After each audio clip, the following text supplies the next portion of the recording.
Donc bonjour Claudia. Bonjour Elodie. Bonjour, aujourd'hui on se retrouve pour l'investigation numéro 238 dont tu ne connais pas le sujet. Non. Non.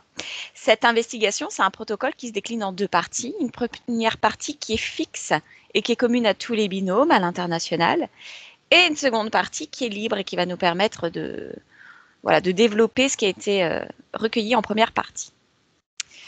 Est-ce que tu es prête, Claudia? Oui. Est-ce que tu es bien installée? Oui. Et est-ce que tu m'entends bien? Très bien. Ok. Alors, confortablement installée. Voilà, tu respires profondément. Voilà, et lorsque tu expires, tu évacues les tensions du corps.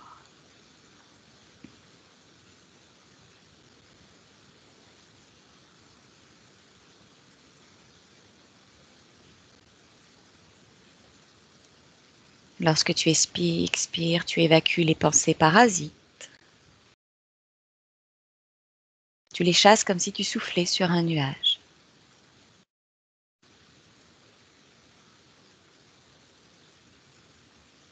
Et lorsque tu expires, tu évacues toutes les énergies usagées et inutiles pour ce voyage. Et tu t'installes dans tes fréquences idéales.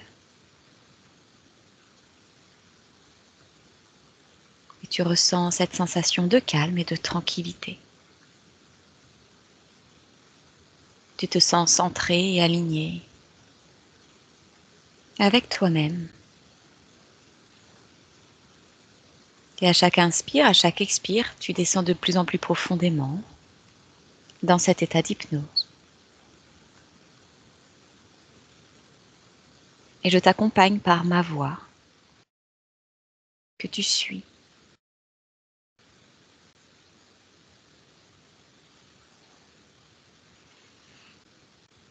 Et maintenant, Claudia, je vais compter de 1 à 3.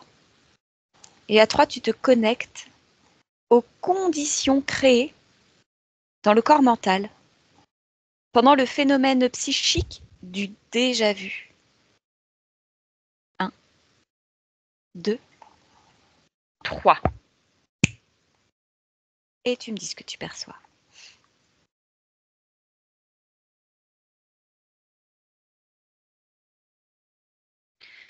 Là, je vois tout un mouvement énergétique.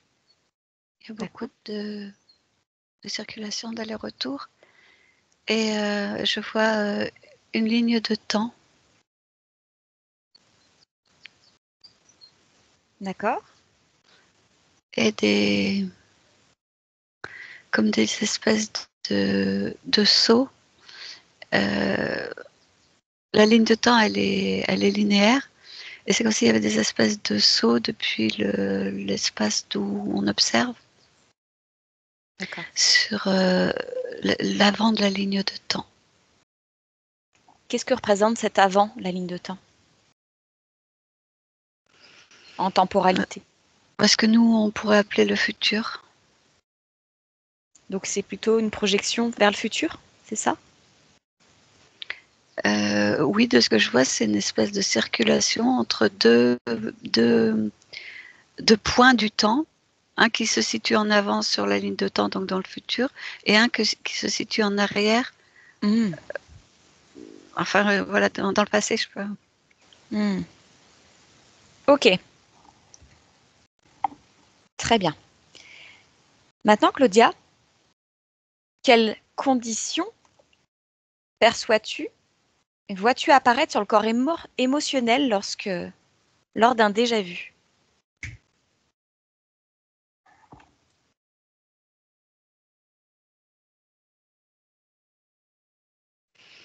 Et il y a comme une espèce de réalignement fréquentiel avec des fréquences qui ont déjà été vécues.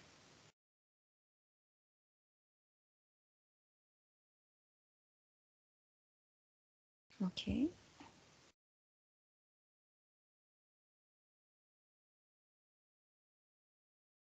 Très bien. Claudia, quelles conditions vois-tu apparaître dans chaque corps sexuel lors d'un déjà vu? au niveau du corps sexuel, le déjà vu.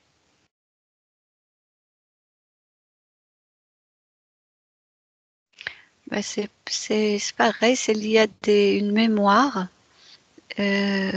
qui...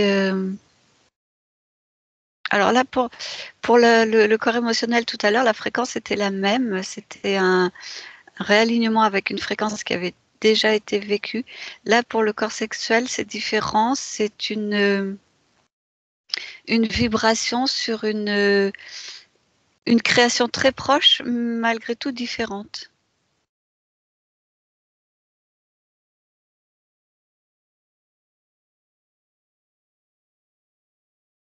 C'est-à-dire, peux-tu développer? Ben, il y a deux fréquences qui sont alignées et qui sont développées en même temps. Celle de la mémoire de ce qui a été vécu là dans ce déjà vu, et celle qui se superpose, celle qui est à côté et qui est celle de l'instant présent.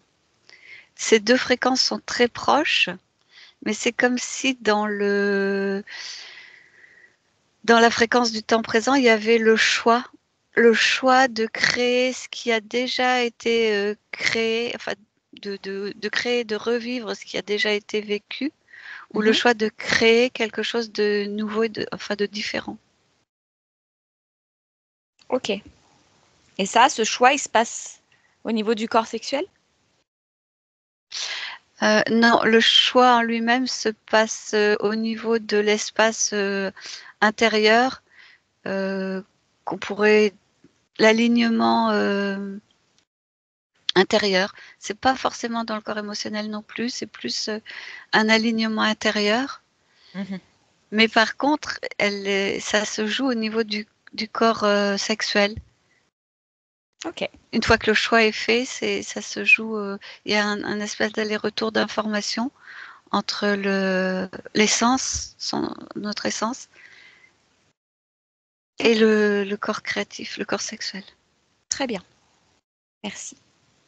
Et maintenant, Claudia, intercepte toutes les conditions qui peuvent donner lieu à un déjà vu.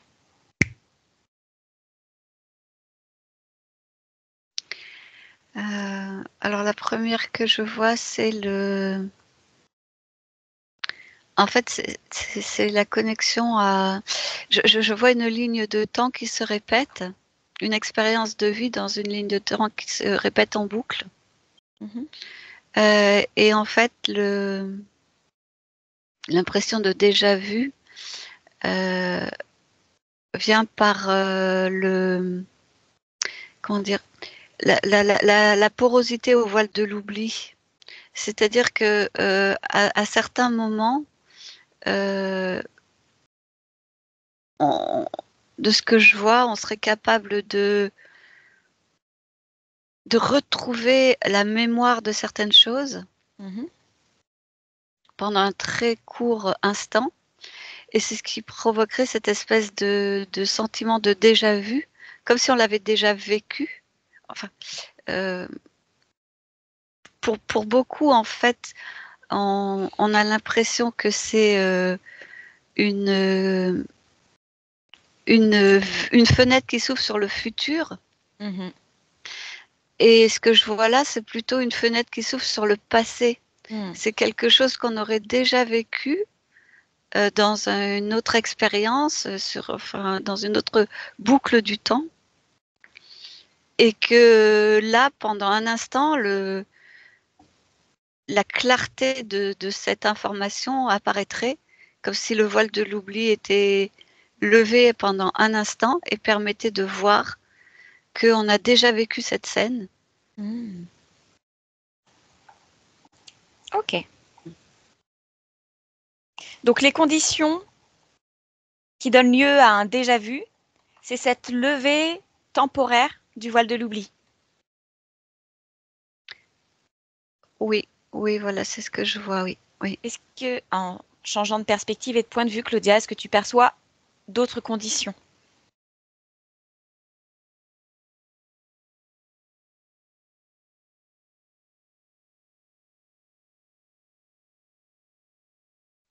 Oui, et alors il pourrait y avoir des informations dans certains systèmes de contrôle. Les êtres contrôlants ont la possibilité d'envoyer ce genre d'informations, de vision, D'accord, ce re- serait de volontaire de leur ressenti. part. Pour certains seulement, oui. D'accord. Ok, très bien. Claudia, quelle est la durée habituelle du déjà vu? Là, je vois une seconde. Ah oui, C'est c'est très furtif. Oui, une seconde, 2 secondes. Mais justement, observe le temps. Est-ce qu'il y a une différence de temps entre la condition du voile d'Ouloubli qui se lève et lorsque c'est les contrôlants qui choisissent de donner accès? Est-ce que c'est la même durée? Oui, au niveau de la durée, je vois pas de différence, très peu. Par contre, des informations sont envoyées par les contrôlants pendant ce petit laps de temps, en fait. D'accord. Ok. Très bien. Le déjà vu peut-il être un phénomène induit? Tu as un peu répondu. Dis-moi ce que tu perçois à ce sujet.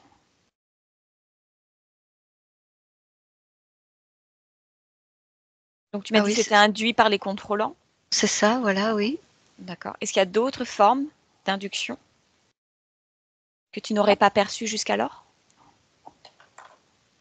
Tu regardes Oui, en changeant de perspective peut-être. oui, je cherche des informations.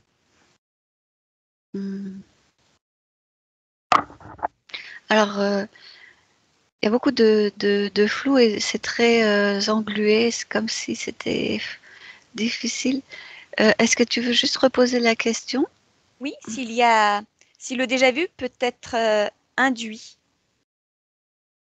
tout comme il l'est par les interférents. Est-ce qu'autre chose, un autre phénomène peut l'induire? Non, non, je vois rien de clair, non. Ok. Existe-t-il un lien, Claudia, entre le déjà vu et les différentes tranches d'âge d'une personne?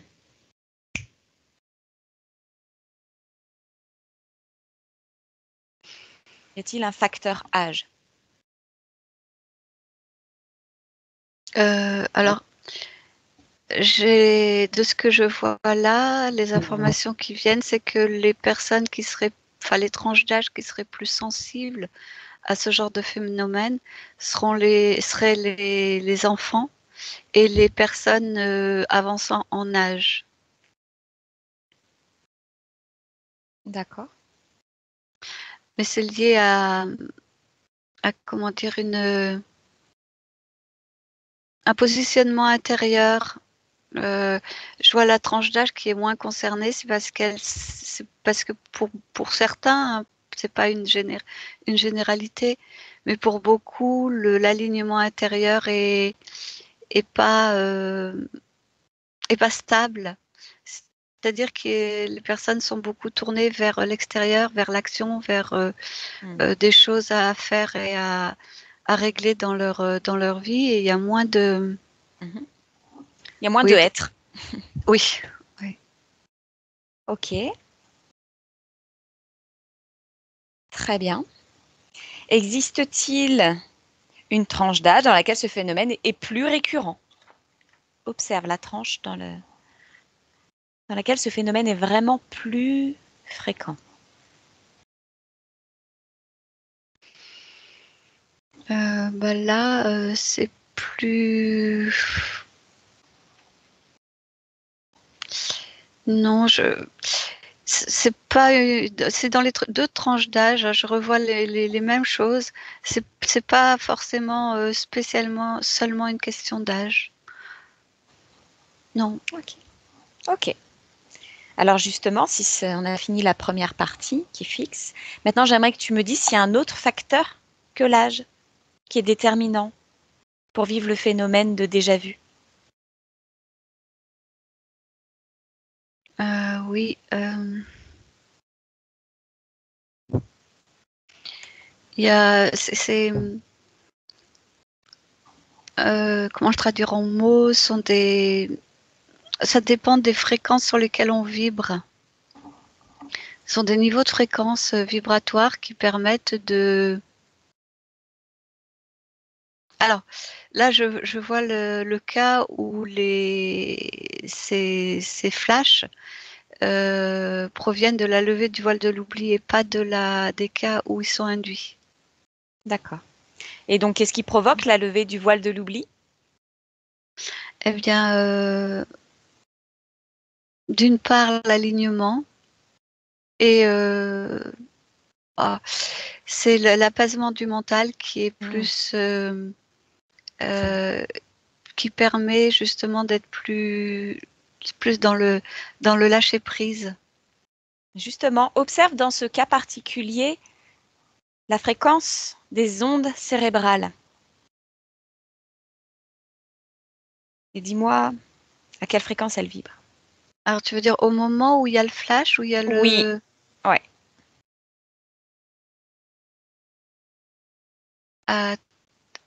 Oui, en θ. En θ? Mais c'est très furtif. D'accord. Ok. Observe les ondes cérébrales, justement, de cette tranche d'âge enfant, qui ont accès à cet alignement. Est-ce que c'est aussi des ondes θ? Non, eux, je les vois en onde alpha. Ok. Et les personnes âgées?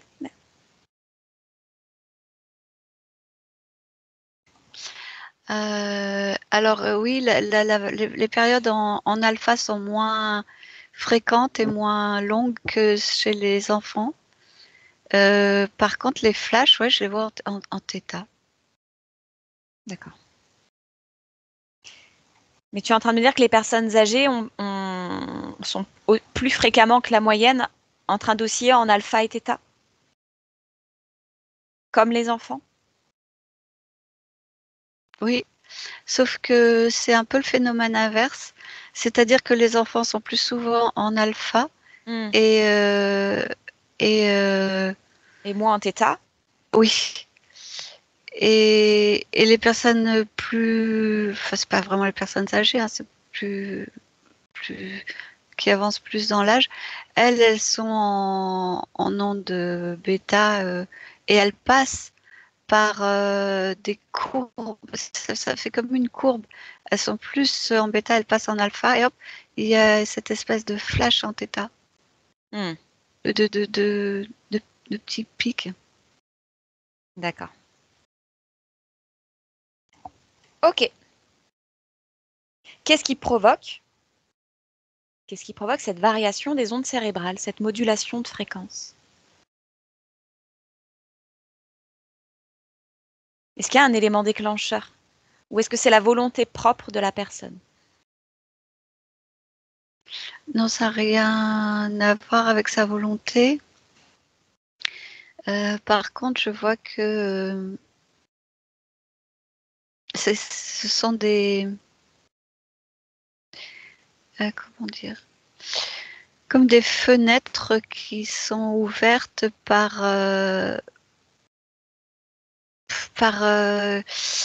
c'est un niveau de la conscience, un niveau, oui, de la conscience de la personne.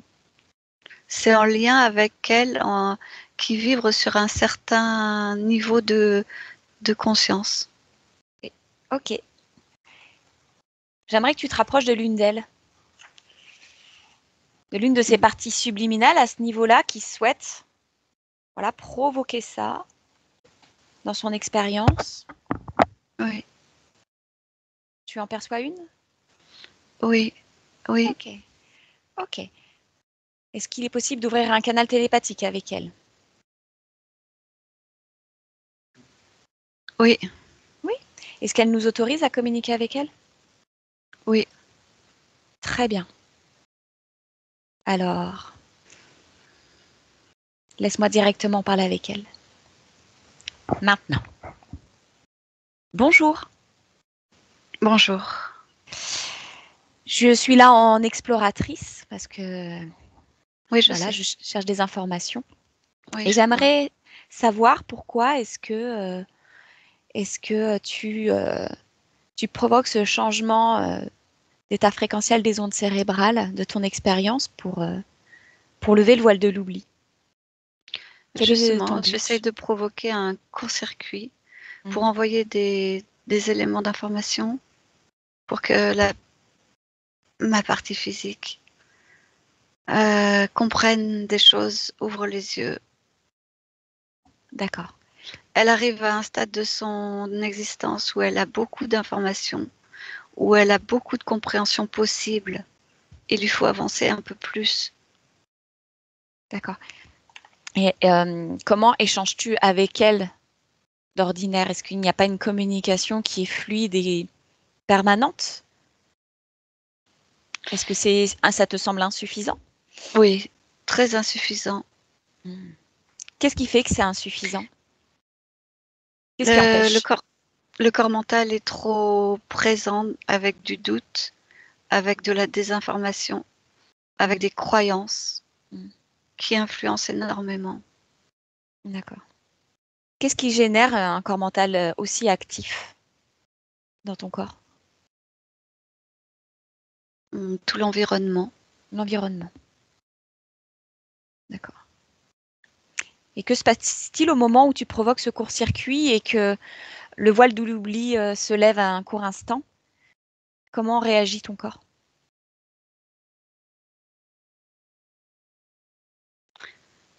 Euh, Est-ce qu'il y a vraiment une compréhension? Ça dépend des expériences. Certaines expériences, oui. Certaines parties physiques, oui. Certaines, non. Il n'y a pas de... Tout dépend en fait dans quel environnement cette personne baigne. J'ai D'accord. plusieurs expériences physiques en ligne et selon l'environnement et les croyances, il y a plus de possibilités d'action. Ok. J'aimerais que tu observes ton espace ésotérique et que tu me dises si tu es libre, oui ou non. Oui, je suis libre. Tu es libre. C'est parfois difficile à garder comme état, mais je suis libre. D'accord. Très bien. Et pour chacune de tes expériences, tu as fait le choix en conscience et en toute liberté de les créer? Oui, D'accord. Et celle que tu observes là maintenant sur Terre, elle est malgré tout soumise au voile de l'oubli. j'ai plusieurs créations sur Terre en ce moment. D'accord. Et elles sont toutes soumises au voile de l'oubli? Oui, Oui. oui. Qu'est-ce que c'est depuis ton point de vue, ce voile de l'oubli? C'est presque un élément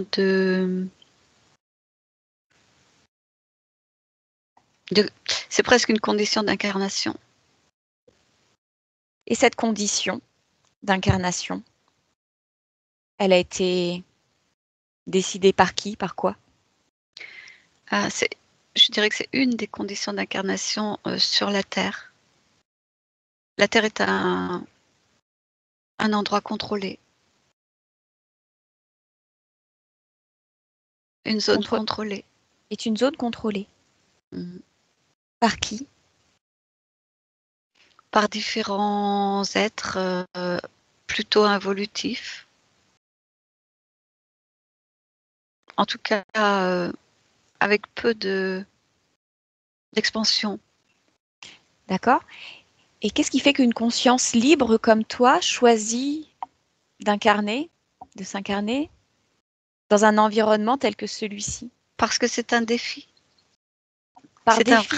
C'est un vrai challenge. Hmm. Ça représente des niveaux de difficulté différents et réels. Alors il faut une certaine expérience en tant que conscience pour tenter l'aventure sur Terre? Ou est-ce que c'est accessible à tous les niveaux de conscience?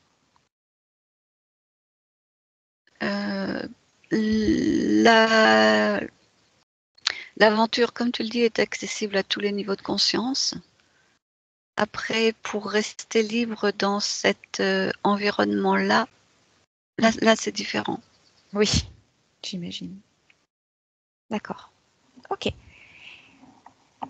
J'aimerais que tu observes deux expériences à toi qui ont une réaction diamétralement opposée à ces courts-circuits et à ce lever du voile de l'oubli. Et que tu me dises ce que tu observes. Quels éléments veux-tu? Ceux qui te paraissent pertinents.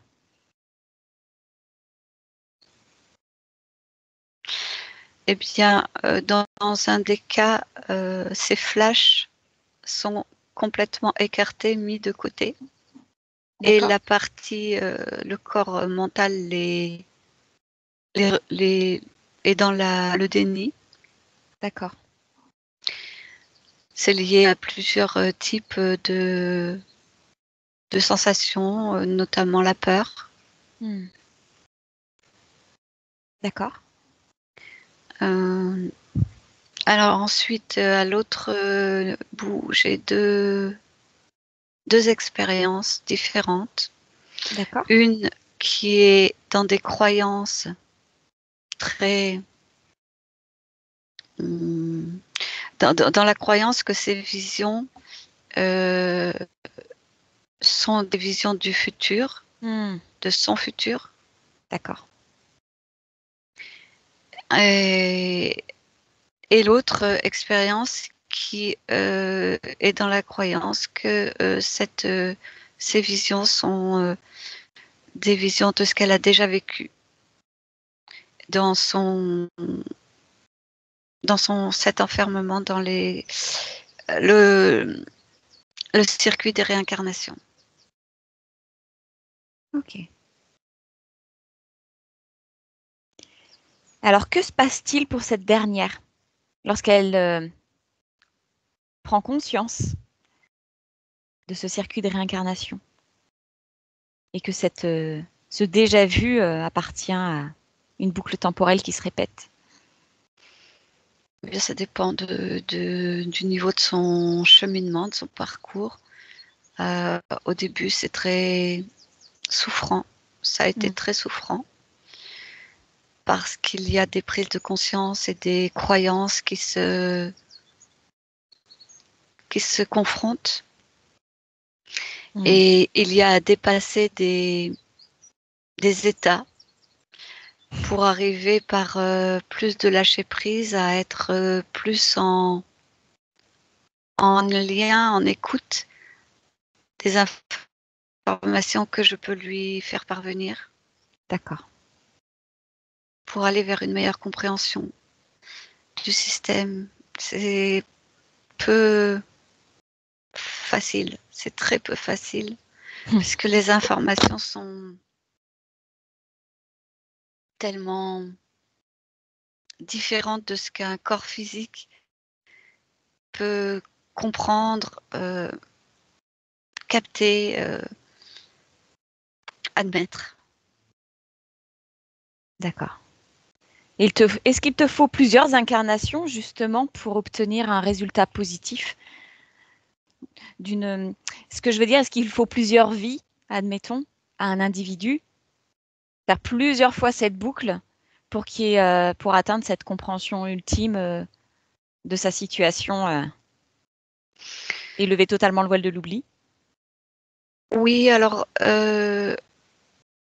tout dépend de à quel moment du taux vibratoire du système, donc du système contrôlé, la Terre et son environnement. Tout dépend à quel niveau vibratoire se passe et se déroule l'expérience. D'accord. Est-ce que en ce moment, dans 2024, c'est un bon moment justement pour cet éveil à la conscience? Oui, oui, les vibrations permettent beaucoup plus d'interaction. Oui, tout à fait. Ok, très bien. Ok, je te remercie. Je te laisse et je te remercie. Claudia, déconnecte? Oui. Comment te sens-tu? Ça va, je suis bien là, oui, c'est bon. C'est bien? Ok. Oui. Très bien. Tout à l'heure, tu me disais que ça pouvait aussi être induit, ce phénomène de déjà-vu, donc par le système contrôlant et donc par les êtres contrôlants qui sont involutifs sur Terre. Oui. J'aimerais que tu observes ce moment d'induction chez un être humain provoqué par un interférent. Oui. T'en perçois un? Oui. Ok. À quoi ressemble l'interférent? Un reptiloïde. Ok. Comment est-ce qu'il s'y prend? Alors, il y a un système d'envoi enfin, tout un appareillage d'envoi d'informations. Et donc, du coup, il y a un influx fréquentiel qui part, qui traverse tout le système, qui passe qui traverse l'espace de la partie subliminale et qui va créer une espèce de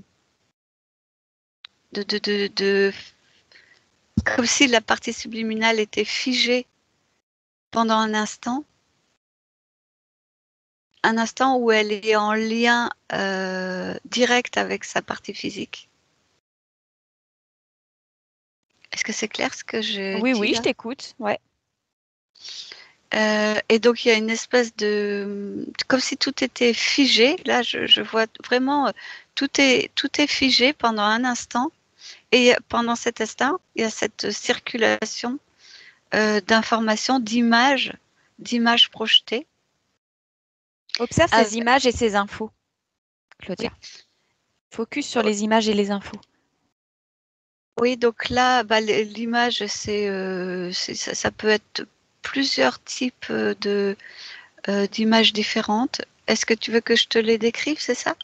Si tu es sur un cas particulier, oui, s'il te plaît.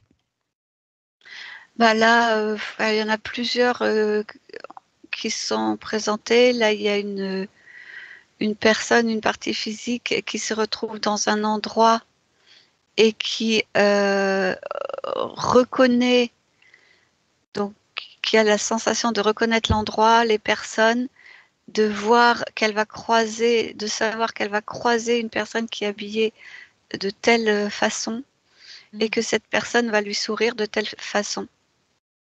Donc ça, c'est la scène. Ok. Est-ce que tu voulais d'autres informations? Oui, j'aimerais savoir ce que les reptiliens envoient comme Oui. information. Euh, Donc là, Alors, ils envoient une scène, ils envoient un moment de vie. oui. Est-ce qu'il y a autre chose?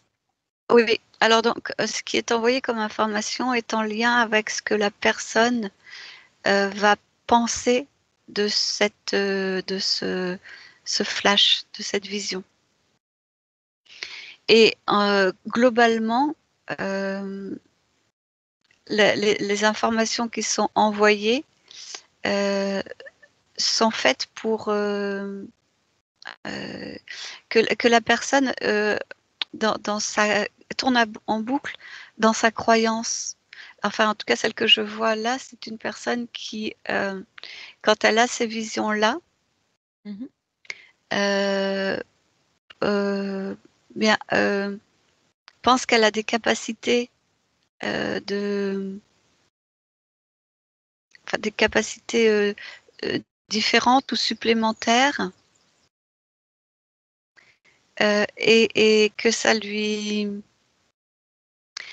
donne, comment dire, envie d'avoir plus de capacités encore, d'avancer plus sur ce chemin-là. Ça crée une dynamique de demande. Est-ce que ça crée une dépendance? À certains niveaux, ça peut, oui, effectivement, oui. Dis-moi, Claudia, est-ce que ces scènes de vie qui sont induites, est-ce qu'elles sont choisies par les interférents. Et si elles sont choisies, qu'est-ce qui détermine ce choix? En fait, ça dépend. Au début, les interférents envoient des images, pas au hasard, mais oui, presque au petit bonheur la chance. Et en fonction des réactions de la personne, ils affinent les images en fonction des fréquences émises par la personne quand elle reçoit les images. Et donc au début, c'est peu précis, peu adapté, mais plus ça va, plus effectivement les images envoyées sont tout à fait adaptées aux fréquences, à ce que vibre la personne. D'accord. Et Ok. donc pour continuer à la maintenir dans cet état de croyance et de demande. D'accord. Est-ce qu'il arrive qu'il projette des scènes de vie qui appartiennent à notre vie, c'est-à-dire un autre temps, une vie antérieure? Est-ce que tu comprends ma Oui, question? Oui. oui, oui, oui. Alors, ça dépend également des fréquences et des croyances de la personne. Hmm. Ça, ça va être une espèce de jouer une circulation entre les croyances et le système. Et donc, ce qui est envoyé, enfin, les croyances alimentent, donnent des informations et permettent d'alimenter le système qui va à ce moment-là sélectionner des informations, des images à envoyer en fonction de la croyance, de la vibration émise. Et peu importe quand est-ce qu'elle a été vécue. Par exemple, admettons pour moi, je peux avoir des flashbacks d'une autre vie, d'un autre temps. Oui, alors, Parce que dans cette autre vie, cet autre temps, bah, je vibrais ces fréquences, je vibrais ces croyances. Tu vois ce que je veux dire? pas trop. Par exemple, est-ce que les reptiloïdes sont en mesure d'aller chercher sur d'autres lignes de temps pour une même expérience, mais sur une autre ligne de temps, par exemple en l'an 400, Mhm. les scènes Ah oui, avec les oui, croyances et les fréquences qui correspondent à ce qu'ils souhaitent générer chez la personne dans l'ici et maintenant. oui, tout à fait. Oui, oui, complètement. Oui, oui, effectivement. Ok, ok, très bien. Y a-t-il un reptiloïde accessible là, dans ce que tu observes? Oui, j'en vois un, oui, Ok. Est-il possible pour toi d'ouvrir un canal télépathique avec lui? oui. Oui. Voilà, choisis le plus ouvert. Bah, il est très affairé, il n'est pas très, comment dire, euh, il n'est pas très intéressé par ma présence. Mais Ok. il me perçoit. Il te perçoit. Y en a-t-il un autre qui semble plus intéressé, curieux de notre présence, de ta présence? Oh oui, lui, il n'est pas affairé du tout, il nous observe et par contre, il est plus hostile. Il est plus hostile. Mhm. Ok. Claudia, de là où tu es, simple observatrice, tu vas ouvrir un canal télépathique avec ce reptile et Mhm. simplement lui laisser utiliser tes cordes vocales et uniquement tes cordes vocales. Mhm. C'est OK pour toi? Oui, c'est OK. Oui. Allez, à 3. 1, 2, 3. Reptile, bonjour. Bonjour. Oui. Qu'est-ce que tu fais là? Bah, je suis là en... Je suis une exploratrice en fait et j'observe comment fonctionnent les consciences, les humains, les autres êtres. Et je voulais savoir, toi, comment tu fonctionnais dans ce système que humains, nous appelons déjà vu. Oui. Pourquoi tu J'aime as besoin de ces informations? parce que c'est intéressant, c'est de la connaissance. Ce n'est pas ce que tu Et fais, qu'est-ce toi? que tu vas faire de cette connaissance? Eh ben, je vais enrichir ma propre expérience. Oui. Comment est-ce que tu vas interagir avec la mienne? Ah, je viens juste prendre des informations. Je ne vais pas interagir avec la tienne. C'est pas mon objectif. Là, c'est simplement du partage de connaissances. Et je suis curieuse mais que tu m'expliques, toi, pourquoi est-ce que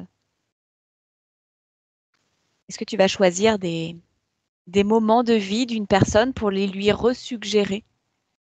Parce que tu lui présentes la possibilité de comprendre qu'elle est dans un cycle de réincarnation. Est-ce que c'est ton but?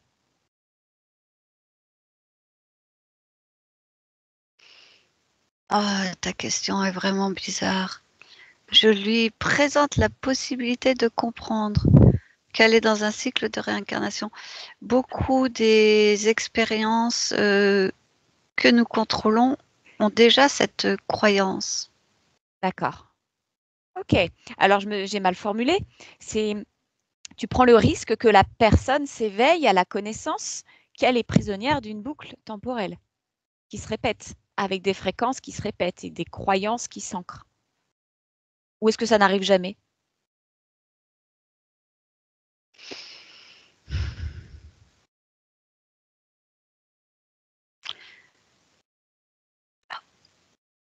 C'est une question qui me dérange.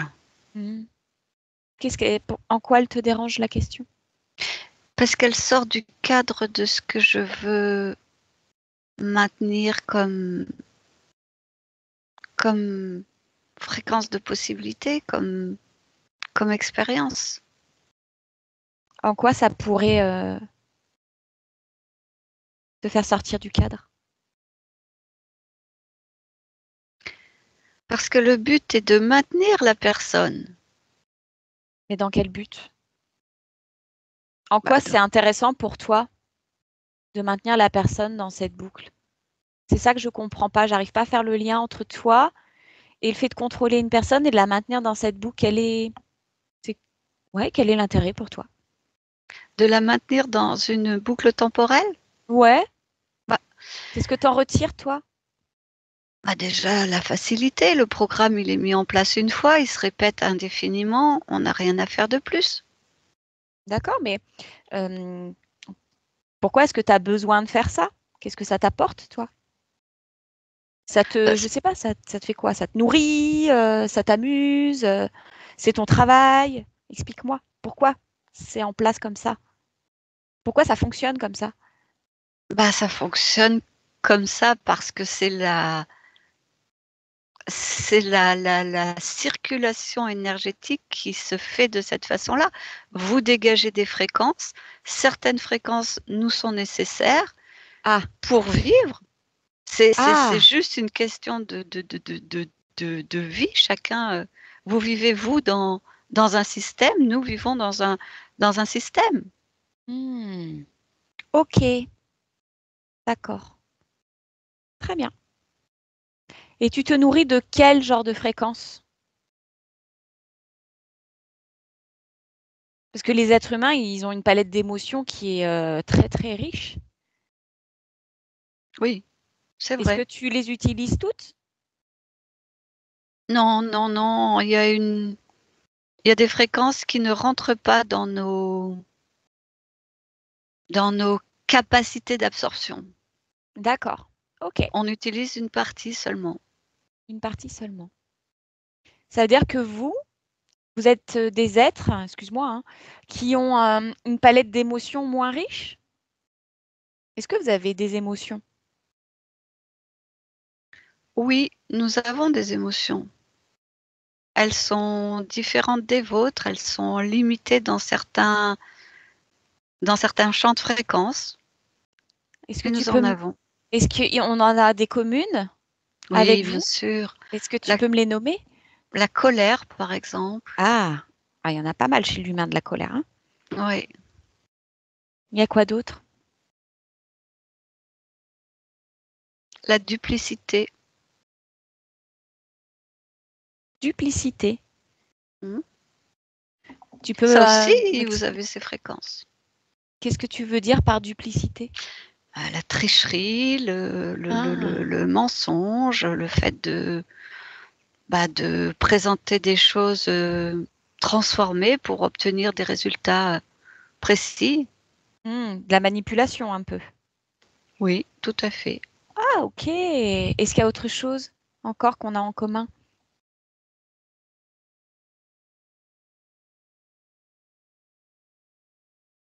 Bah, c'est pas tant que les autres fréquences nous intéressent parce qu'elles sont en commun, c'est parce qu'elles vibrent sur des taux fréquentiels qui nous sont utilisables. Par exemple, la tristesse, vous vibrez sur la tristesse. D'accord. Nous sommes peu capables de tristesse. D'accord. Ok. Par contre, cette fréquence-là, nous pouvons l'utiliser, cette vibration-là. Et justement, quand tu utilises la vibration, la fréquence de la tristesse, elle te sert à quoi? Bon, c'est essentiellement à vivre, à survivre. D'accord. C'est une sorte de nourriture. Pour nous, on a besoin de nourriture énergétique, vibratoire. Ok. Qu'est-ce qui vous a permis de contrôler, d'installer votre système de contrôle à toute la Terre? J'arrive pas à comprendre comment est-ce que la conscience de la Terre, si elle en a une bien sûr, elle puisse se laisser contrôler par votre système. C'est que vous êtes très très fort et du coup je me demande comment vous faites. Et la fréquence vibratoire, la conscience de la Terre n'a pas de polarité, de polarisation. Elle est, c'est tout. D'accord? Et pour autant, elle est sous votre contrôle. Ben oui, justement. C'est ça que je comprends pas en fait. Si tu peux m'expliquer. Mais sans polarisation, tout ce qui arrive est juste quelque chose qui arrive. Que c'est vous qui en avez fait des extensions en positif, négatif. Et du coup, est-ce que c'est nous qui entretenons justement cette situation de contrôle de la Terre?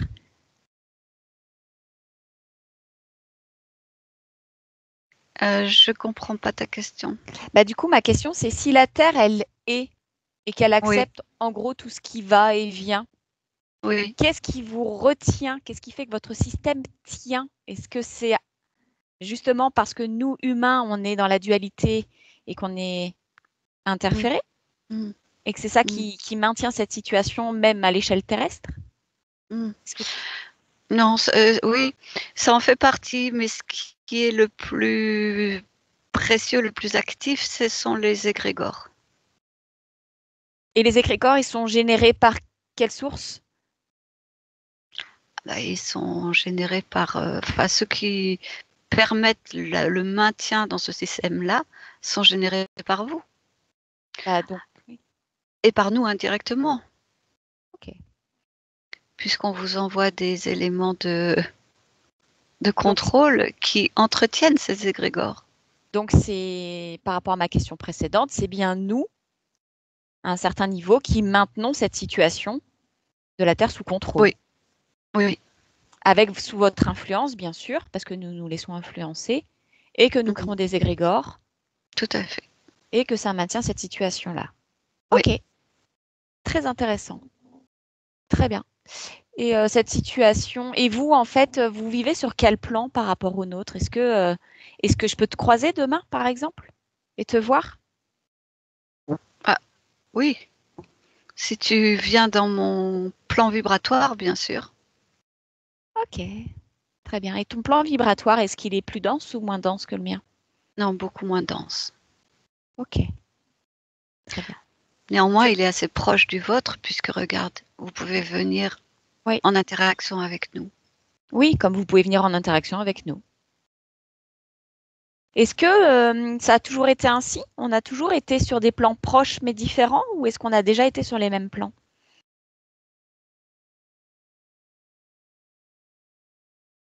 Certaines civilisations ont été sur notre plan, sur les mêmes plans, enfin, des plans plus proche, on va dire. Un peu plus proche. Ok, très bien. Et quelle est ta perspective, toi, du futur, si cette notion de futur te parle, d'avenir? C'est difficile pour nous, cette notion de futur. Nous maintenons ce cycle, cet espace tel qu'il est. D'accord. Et est-ce que tu dirais que tu es dans un état de survie, puisque tu Oui. maintiens, puisque tu es involutif, tu es en boucle, ou est-ce que tu vis et tu crées et tu t'expanses et tu vas vers quelque chose, une version de toi plus évoluée? Nous n'avons pas du tout cette notion-là. Nous sommes en survie, c'est juste un état d'être. Ok. Et ça te convient, ça? Toi qui observes, toi qui observe et qui interagit avec l'être humain. Oui, c'est ainsi. Cette situation te convient? Oui, Ok, oui. très bien. Bon, bah, je te remercie. Merci beaucoup pour toutes ces informations. Je te laisse. Au revoir. Claudia, déconnecte. Oui, c'est bon. Comment tu te sens? Ça va Ça bien. va? Oui. Super. Ok. Au niveau du décor énergétique, lorsqu'il y a donc la conscience libre qui envoie ce court-circuit pour que son expérience prenne conscience de sa situation, Mhm. de sa boucle temporelle, quel est le bénéfice? Qu'est-ce qui se passe concrètement au niveau de ses corps? Au niveau des Observe, ouais, différents corps, au niveau des différents corps. Observe par exemple pour le cas d'une personne bah, qui accueille ça, vraiment, qui accueille l'information. alors ce que je vois là, c'est que cette personne va s'interroger, va essayer de comprendre et va chercher des informations euh, pour, bah oui, pour comprendre, pour ouvrir son champ de connaissances et donc pour élargir son champ de conscience. Super. Et du coup, observe la circulation énergétique au niveau de ces différents corps. Dis-moi ce que tu perçois quand elle est dans cette dynamique de recherche, d'apprentissage, de compréhension. Là, ce que je vois, c'est une circulation c'est entre les trois corps, comme s'ils étaient mélangés. C'est très très fluide et c'est des couleurs comme des couleurs d'arc-en-ciel. Ok. Et est-ce que la circulation de chaque corps est équilibrée et équivalente? Ou est-ce qu'il y en a un qui Euh, prédomine? non, là, ce que j'observe, les trois sont. Il n'y a pas de prédominance de l'un. Ils sont entièrement euh, en circulation, en fait. Ok. Et ce corps que tu observes, observe sa condition ésotérique. Dis-moi s'il est libre, oui ou non. Ah oui, oui, là je suis repartie. Oui, oui, tout à fait. Hmm, C'était une des expériences de la conscience d'accord. Est-ce que qui nous a parlé. la liberté de l'espace de la conscience est une condition à ce que ce phénomène puisse être révélateur? Ou est-ce Non, que ok, c'est accessible aussi à oui, des êtres qui sont sous oui, tout à influence? fait. Oui, Su- oui, complètement, oui. Super, très bien. Et maintenant, sur les expériences justement de cette conscience libre, il y en avait une que tu as observée et qui était dans la croyance qu'elle avait des visions du futur. Oui, Tu y es là avec elle? oui. Observe ces corps énergétiques, dis-moi comment ça se manifeste pour eux, comment ça réagit, comment ça circule. Alors là, ils sont assez séparés les uns des autres. Le corps sexuel est complètement rabougri, gris. Le corps... hein Oui, je t'écoute. Ah oui, pardon. Je suis revenue dans le mental avec le rire. Oui, Oui, parce que j'ai tu m'as fait compris pourquoi des tu as petites ri. rimes, des petits corps Ah oui, mentales. gris, oui. Rabougri, gris. C'était mignon. Excuse-moi. Attends, je vais repartir. Est-ce que tu veux me poser la question? Ok, Claudia, respire profondément. Ah, descends en toi, profondément. Pose-toi. Installe-toi. Oui. Installe-toi et tu J'ai- observes cette Ah oui. expérience. Ah oui, voilà, je vois les 3 corps. Ok. Les 3 corps, ouais.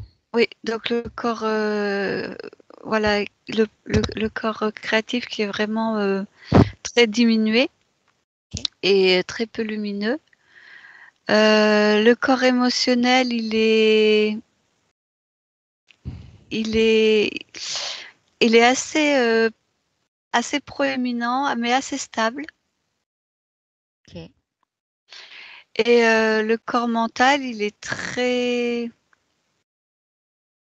comment dire, il est lié au corps émotionnel, il est assez développé et il est très ancré dans les croyances. Ok. Je le vois vraiment, comment dire, sur un chemin et avec peu d'ouverture, vraiment sur une ligne directrice. Ok. Super. Et maintenant, tu observes la réaction de l'expérience dont les corps énergétiques rejettent le court-circuit. Tu veux dire que j'observe une autre expérience? Ah Oui, oui. Oui, oui, la, exact. L'autre ouais, à l'autre bout, oui. c'est ça. Ah oui, oui. Alors là, là, c'est le corps émotionnel qui est mais complètement. Il vibre la peur. Il vibre la peur. Le corps mental vibre le déni. Mm. Et le corps sexuel, je vois rien de spécial, de particulier. Il Ok. est comme verrouillé, on va dire, comme bloqué. Ok. Très, très bien. Ok. Eh bien, écoute, Claudia, je n'ai plus de questions. Est-ce que de là où tu observes, il y a des informations qui te semblent pertinentes à me communiquer dans ce voyage que tu as fait et les observations que je t'aurais pas fait relever?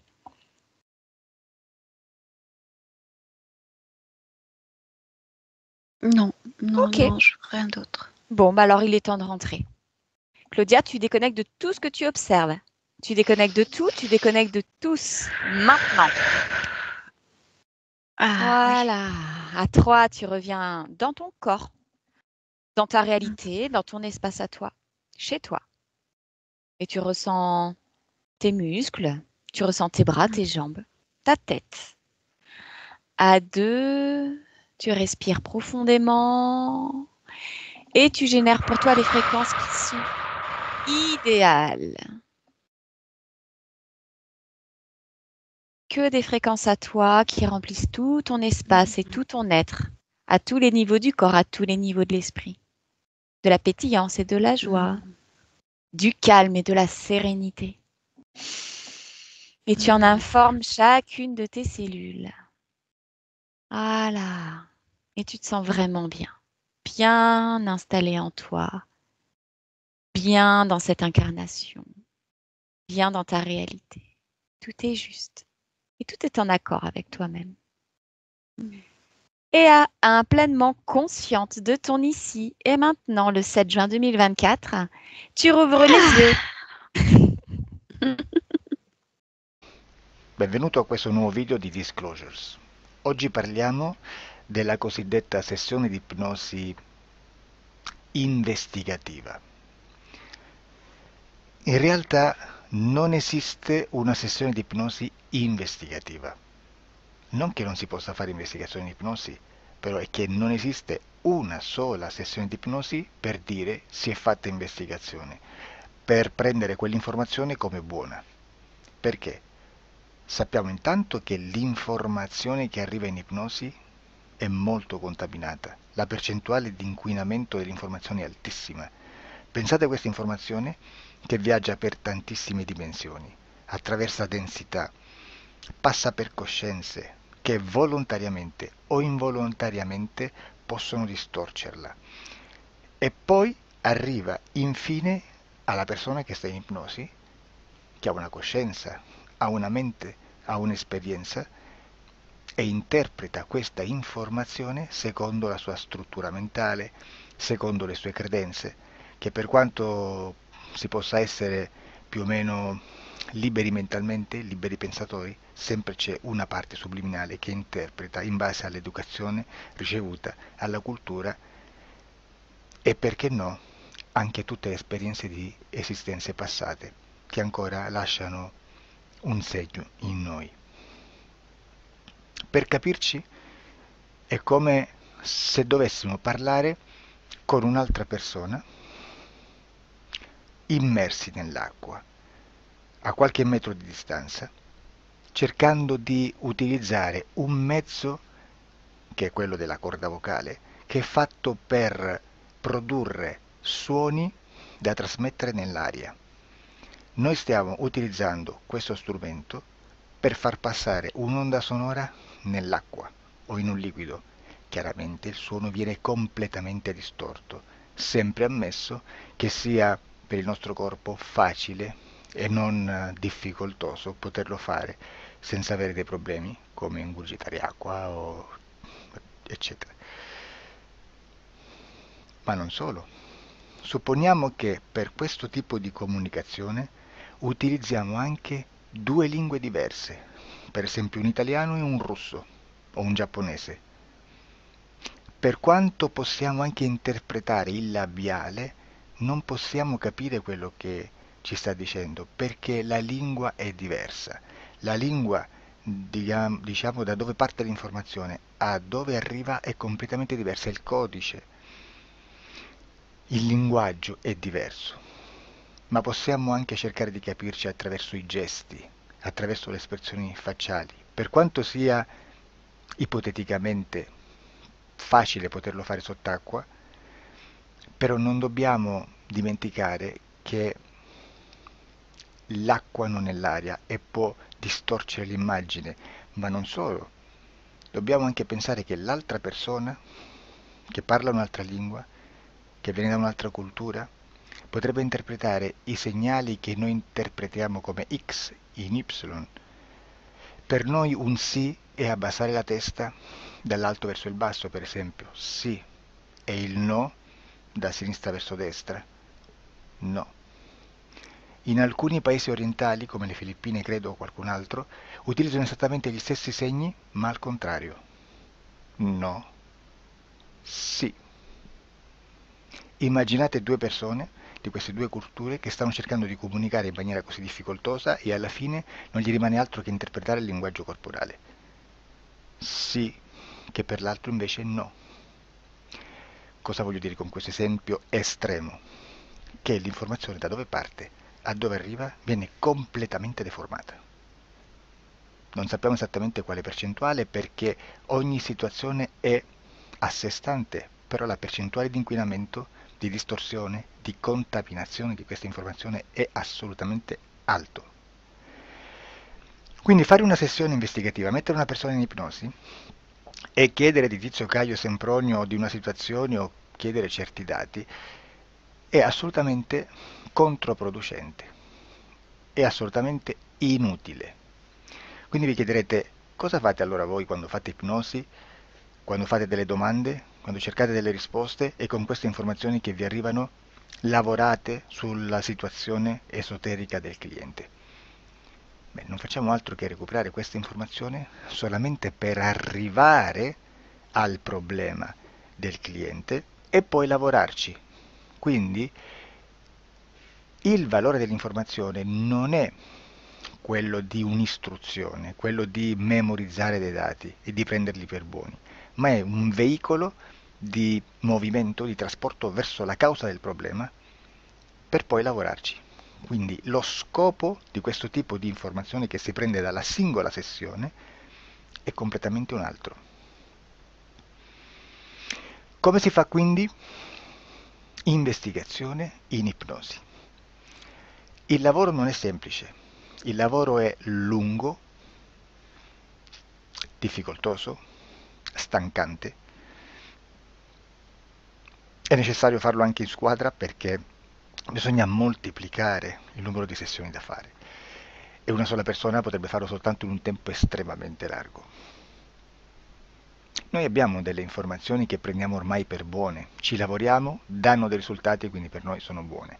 E come abbiamo fatto ad avere queste informazioni? Per esempio, come facciamo a sapere che un extraterrestre chiamato il cosiddetto grigio è più o meno alto X, poi ci sono magari quelli anche un po' più alti, ma hanno un corpo strano, hanno una pelle grigio-verde, hanno degli occhi grandi a mandorla neri, senza una pupilla visibile, non hanno quasi bocca né naso né orecchie, hanno soltanto delle fessure, non hanno organi genitali, hanno degli arti molto più lunghi rispetto alla proporzione che potrebbe avere il corpo umano, e di solito hanno meno dita delle 5 del corpo umano, eccetera, eccetera, eccetera. O se no prendiamo un altro tipo di essere che possiamo incontrare in ipnosi, come facciamo a dire che hanno delle somiglianze con i rettili, gli animali rettili terrestri o gli invertebrati, gli insetti terrestri?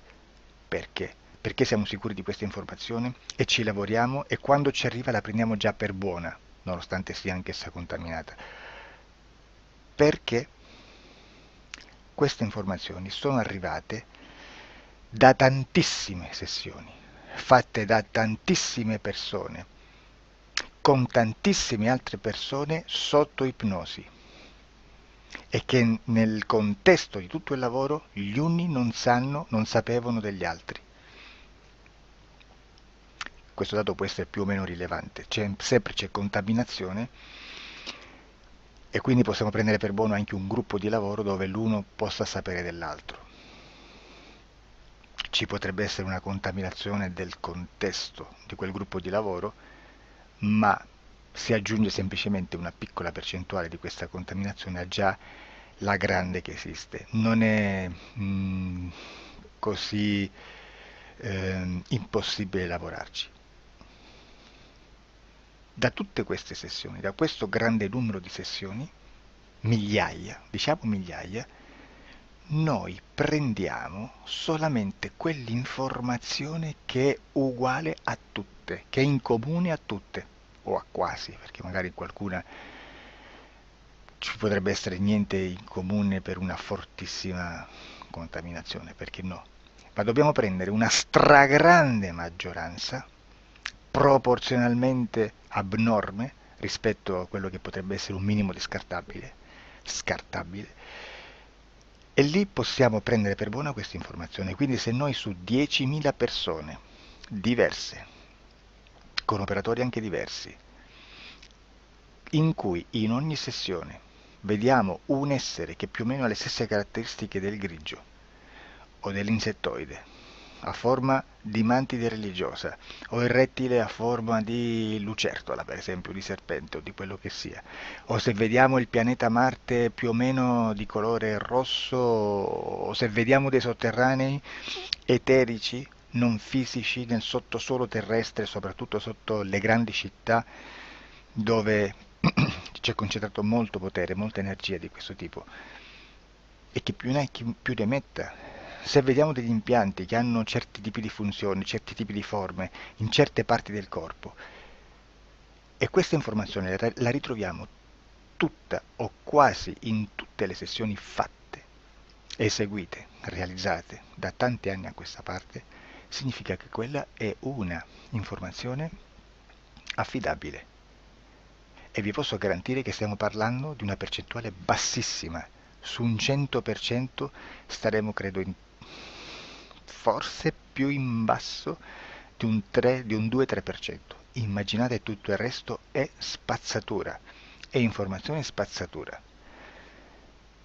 Sì, spazzatura.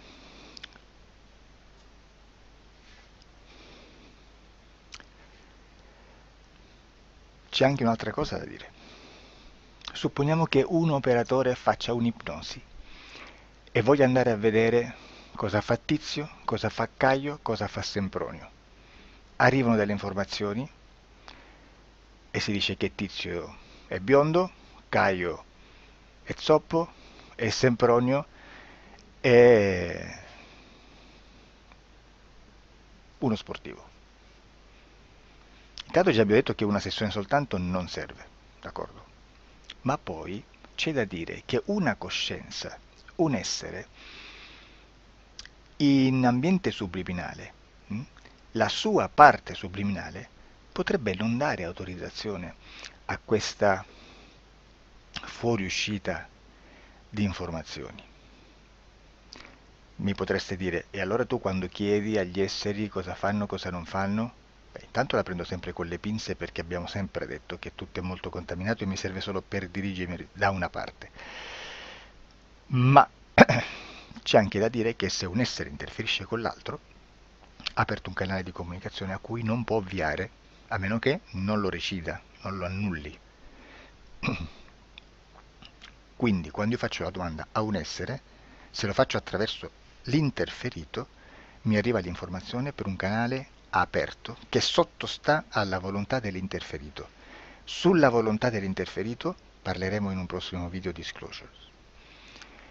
Però, se io voglio fare un'investigazione sopra Tizio, Caio e Sempronio che non hanno nessun collegamento, nessuna interazione e nessuna interferenza con il soggetto con cui io sto realizzando l'ipnosi, non è detto che mi arrivi questa informazione. Assolutamente. Potrebbe esserci completamente un muro. Come potrebbe esserci informazioni perché quell'altra parte potrebbe autorizzare comunque. Ma non è detto.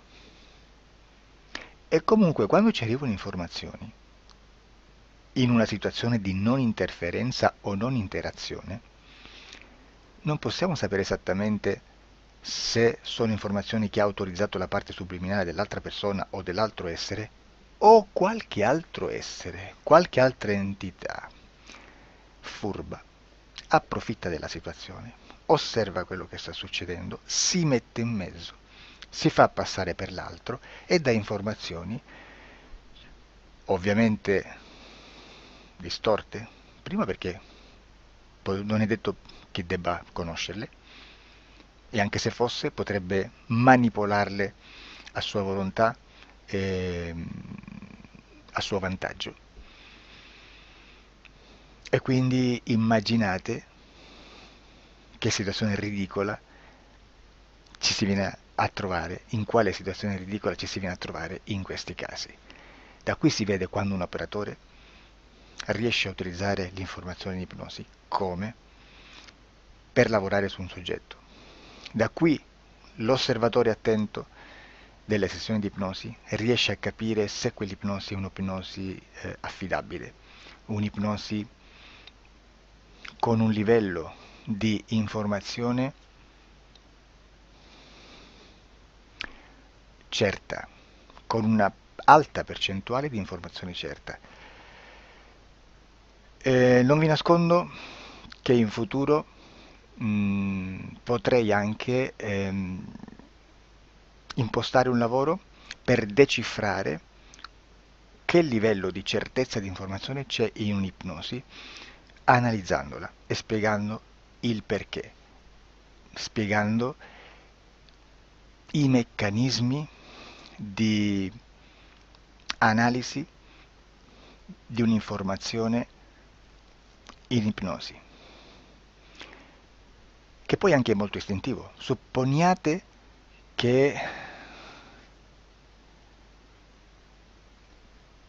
che dobbiamo cercare un'informazione su internet, per esempio un fatto di cronaca. Voi preferite mettervi su un sito ufficiale? A caso. L'ANSA in Italia, ADN Kronos, qualche telegiornale che per quanto possano manipolare l'informazione ad alti livelli, comunque possiamo dare affidabile la fonte dell'informazione che viene trasmessa. Non possono trasmettere una bufala sicuramente. Verrà sicuramente manipolata ad altri livelli. Ne parleremo in altri video, ma a livello base la fonte è certa. Sicuramente non andrete a cercare questa informazione sul primo sito, il primo blog che vi passa davanti e magari c'ha 4 followers. Perché? Perché non vi dà nessuna garanzia della certezza della fonte. Non c'è un controllo né nella struttura interna di questa agenzia di informazione e né dal grande pubblico, che per la quantità di persone che attingono quell'informazione si può dedurre se l'informazione è certa o meno, perché è un'informazione che passa in un pubblico così vasto che se ci dovesse essere una distorsione con la realtà è molto probabile che venga fuori. Credo che abbia detto quasi tutto sulle sessioni investigative. Prima di chiudere aggiungo che proprio per questo stiamo conducendo dei cicli di investigazione in ipnosi regressiva che comprendono tante sessioni con persone diverse, con una buona o eccellente suscettibilità ipnotica sicuramente,